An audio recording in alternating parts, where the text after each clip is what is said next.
بسم اللہ الرحمن الرحیم۔ اہل بیت کے فضائل آپ مشکوٰۃ شریف سے دیکھ رہے ہیں۔ چھٹا لیسن ہے آج۔ بسم اللہ الرحمن الرحیم۔ حضرت زید رضی اللہ عنہ کا حضرت صلی اللہ علیہ وسلم کو چھوڑ کر اپنے گھر جانے سے انکار۔ حضرت جبلہ بن حارثہ رضی اللہ عنہ کہتے ہیں کہ میں نے رسول اللہ صلی اللہ علیہ وسلم کی خدمت میں حاضر ہو کر عرض کیا، یا رسول اللہ صلی اللہ علیہ وسلم، میرے ساتھ میرے بھائی زید رضی اللہ عنہ کو بھیج دیجیے۔ آپ صلی اللہ علیہ وسلم نے فرمایا، زید یہ موجود ہے، اگر یہ تمہارے ساتھ جانا چاہے تو میں اس کو منع نہیں کرتا۔ زید رضی اللہ عنہ نے عرض کیا، یا رسول اللہ صلی اللہ علیہ وسلم، میں آپ کے سوا کسی کو پسند نہیں کرتا، یعنی آپ صلی اللہ علیہ وسلم کی خدمت سے بہتر میں کسی چیز کو خیال نہیں کرتا۔ جبلہ بن حارثہ رضی اللہ عنہ کا بیان ہے کہ اس معاملے میں نے اپنے بھائی کی رائے کو اپنی رائے سے بہتر پایا، یعنی اس نے میرے پاس رہنے کو پسند نہ کیا اور رسول اللہ صلی اللہ علیہ وسلم کی خدمت کو پسند کیا۔ یہ بخاری کی روایت ہے۔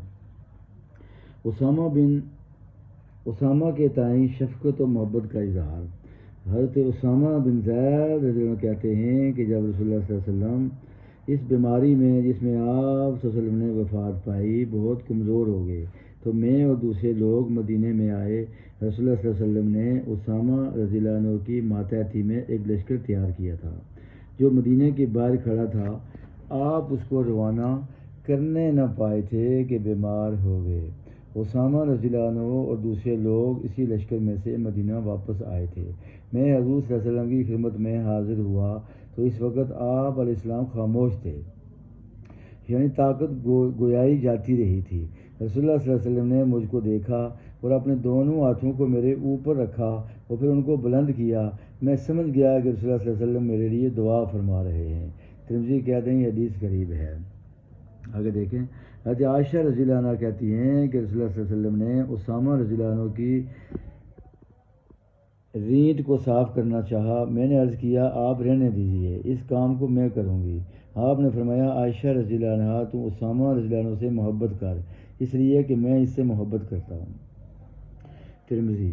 حضرت اسامہ رضی اللہ عنہ کہتے ہیں کہ میں رسول اللہ صلی اللہ علیہ وسلم کے دروازے پر بیٹھا ہوا تھا کہ علی رضی اللہ عنہ اور عباس رضی اللہ عنہ آئے جو حضور صلی اللہ علیہ وسلم کی خدمت میں حاضری کی اجازت کی خواہش رکھتے تھے۔ انہوں نے مجھ سے کہا، تم ہمارے لیے رسول اللہ صلی اللہ علیہ وسلم سے اجازت طلب کرو۔ میں نے عرض کیا، یا رسول اللہ صلی اللہ علیہ وسلم، علی رضی اللہ عنہ اور عباس رضی اللہ عنہ حاضر ہونا چاہتے ہیں۔ حضور صلی اللہ علیہ وسلم نے مجھ سے فرمایا، اسامہ رضی اللہ عنہ، تجھ کو معلوم ہے کہ دونوں میرے پاس کیوں کر آئے ہیں؟ میں نے عرض کیا، مجھ کو معلوم نہیں۔ آپ صلی اللہ علیہ وسلم نے فرمایا، لیکن میں جانتا ہوں، اچھا ان کو بلا لو۔ چنانچہ دونوں نے اندر داخل ہو کر عرض کیا، یا رسول اللہ صلی اللہ علیہ وسلم، ہم آپ کی خدمت میں یہ دریافت کرنے حاضر ہوئے ہیں کہ آپ کو اپنے گھر والوں میں کون سب سے پیارا ہے؟ آپ علیہ السلام نے فرمایا، فاطمہ رضی اللہ تعالیٰ عنہا، محمد صلی اللہ علیہ وسلم کی بیٹی، مجھ کو سب سے پیاری ہے۔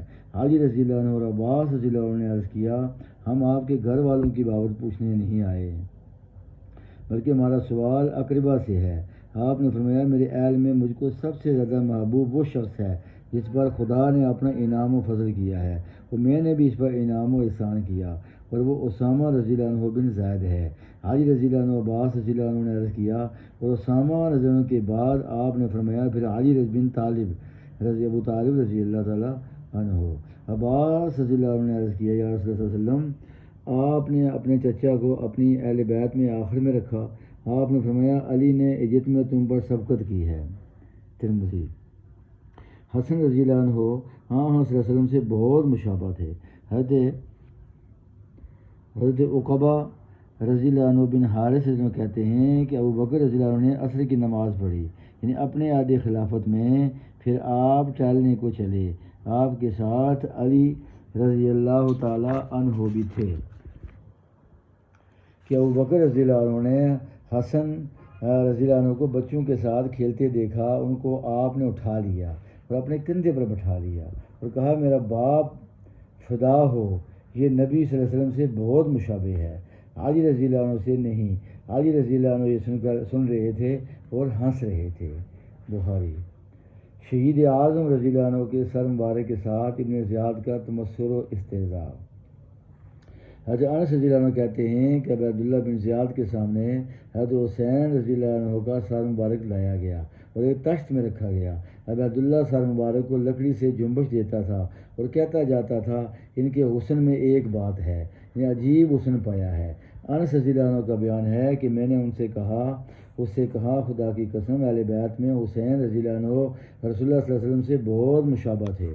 اس وقت آپ کا سر مبارک وسمہ سے رنگا ہوا تھا۔ بخاری اور ترمذی کی روایت میں یہ الفاظ ہیں کہ انس رضی اللہ عنہ نے بیان کیا کہ میں ابو عبداللہ بن زیاد کے پاس بیٹھا ہوا تھا کہ حسین رضی اللہ عنہ کا سر مبارک لایا گیا۔ ابن زیاد آپ کی ناک پر لکڑی مارتا جاتا اور یہ کہتا جاتا تھا اس طرح کا حسن میں نے نہیں دیکھا۔ میں نے کہا حسین رسول اللہ صلی اللہ علیہ وسلم سے بہت مشابہ تھے۔ ترمذی نے کہا یہ حدیث صحیح حسن غریب ہے۔ حضرت ام فضل رضی اللہ بنت حارث کہتی ہیں کہ انہوں نے رسول اللہ صلی اللہ علیہ وسلم کی خدمت میں حاضر ہو کر عرض کیا یا رسول اللہ صلی اللہ علیہ وسلم میں نے آج رات بہت برا خواب دیکھا ہے۔ آپ نے پوچھا وہ کیا ہے؟ انہوں نے کہا وہ بہت سخت ناگوار خواب ہے۔ آپ نے فرمایا وہ کیا ہے؟ انہوں نے کہا میں نے دیکھا کہ آپ کے جسم مبارک سے ایک ٹکڑا کاٹا گیا ہے اور میری گود میں رکھ دیا گیا ہے۔ آپ نے فرمایا تو نے اچھا خواب دیکھا، انشاءاللہ فاطمہ ایک لڑکا جنے گی جو تیری گود میں رکھا جائے گا۔ چنانچہ حضرت فاطمہ کے ہاں حسین پیدا ہوئے اور میری گود میں رکھے گئے جیسا کہ رسول اللہ صلی اللہ علیہ وسلم نے فرمایا تھا۔ ایک روز میں نبی صلی اللہ علیہ وسلم کی خدمت میں گئی اور حسین آپ کو آپ کی گود میں دے دیا۔ پھر میں دوسری طرف دیکھنے لگی۔ اچانک میں نے دیکھا کہ رسول اللہ صلی اللہ علیہ وسلم کی آنکھوں سے آنسو جاری ہیں۔ میں نے عرض کیا یا خدا کے نبی صلی اللہ علیہ وسلم میرے ماں باپ آپ پر فدا ہوں، کیا بات ہے؟ آپ نے فرمایا ابھی جبرائیل علیہ السلام میرے پاس آئے تھے، انہوں نے مجھ کو بتایا کہ عنقریب تیری امت تیرے اس بیٹے کو قتل کر دے گی۔ میں نے عرض کیا اس بیٹے کو؟ آپ نے فرمایا ہاں، اور میرے پاس اس جگہ کی مٹی بھی لائے تھے جہاں قتل کیا جائے گا اور وہ سرخ مٹی تھی۔ شہادت حسین اور ابن عباس رضی اللہ عنہ کو خواب۔ حضرت ابن عباس رضی اللہ عنہ کہتے ہیں کہ میں نے ایک روز صلی اللہ علیہ وسلم کو خواب میں اس حال میں دیکھا کہ وہ کے دوپہر کا وقت ہے، آپ پریشان حال غبار آلودہ ایک شیشی ہاتھ میں لیے ہوئے ہیں جس میں خون بھرا ہوا ہے۔ میں نے عرض کیا میرے ماں باپ آپ پر فدا ہوں، یہ کیا ہے؟ آپ نے فرمایا یہ حسین اور ان کے ہمراہیوں کا خون ہے جس کو میں صبح سے اس وقت تک اس شیشی میں اکٹھا کرتا رہا ہوں۔ ابن عباس کہتے ہیں کہ خواب میں جو وقت رسول اللہ صلی اللہ علیہ وسلم نے بتایا تھا میں نے اس کو یاد رکھا تو حسین ٹھیک اسی وقت قتل کیے گئے۔ بہقی اور احمد کے اندر یہ روایت ہے۔ اہل بیت کو عزیز و محبوب رکھو۔ حضرت ابن عباس کہتے ہیں رضی اللہ عنہ کہ رسول اللہ صلی اللہ علیہ وسلم نے فرمایا ہے کہ تم خدا سے اس لیے محبت کرو کہ وہ رضا اور اپنی نعمتیں عطا کرتا ہے، اور مجھ سے اس لیے محبت کرو کہ تم خدا سے محبت رکھتے ہو، اور میرے اہل بیت کو میری محبت کی وجہ سے محبت رکھو۔ اہل بیت اور کشتی نوح میں مماثلت۔ حضرت ابو ذر رضی اللہ عنہ کہتے ہیں کہ انہوں نے کعبہ کے دروازے کو پکڑ کر یہ بیان کیا کہ میں نبی صلی اللہ علیہ وسلم کو یہ فرماتے سنا ہے آگاہ رہو کہ میرے اہل بیت تمہارے لیے نوح کی کشتی کے مانند ہیں، جو شخص کشتی میں سوار ہوا اسے نجات پائی، اور جو کشتی میں سوار ہونے سے پیچھے رہ گیا وہ ہلاک ہوا۔ احمد کے اندر یہ روایت ہے۔ تو یہ جناب فضائل اہل بیت ہیں، دیکھا 2 صفحے 3 4 5 6 7 8 9 10 11 12 13 14 15 16 17 18